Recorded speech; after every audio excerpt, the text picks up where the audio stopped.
ఎట్లా సార్ మీరు ఒక కమ్యూనిస్ట్ యోధుడు తెలంగాణ కోసం నిరాహార దీక్ష చేసిన కొత్తగూడెం బిడ్డ మీరు మీరు అట్లాంటిది మీరు కూడా మమ్మల్ని ఇట్లా గొంతు నొక్కితే ఎట్లా సార్?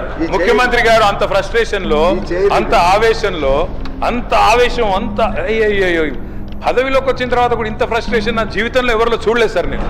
అరే మొత్తం ఇంత దాడి ఇంత ఉక్రోషం ఏం పర్లేదు రేవంత్ రెడ్డి గారు ఇంకా తిట్టాలనుకుంటే ఇంకో 2 గంటలు తిట్టండి మాకేం అభ్యంతరం లేదు. ఎందుకంటే మీ మైక్ కట్ కాదు, నీకు ఎంత ఉందో అంత తీసుకో, నాకేం ఇబ్బంది లేదు.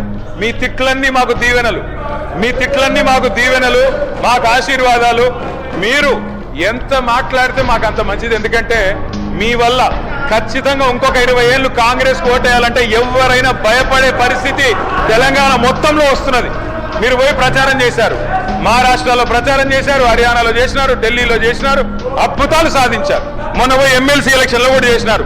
57,000 ఉద్యోగాలు నేను ఇస్తే నాకు ఓటేయండి అన్నారు. వేసినారా ఓట్లు మీకు?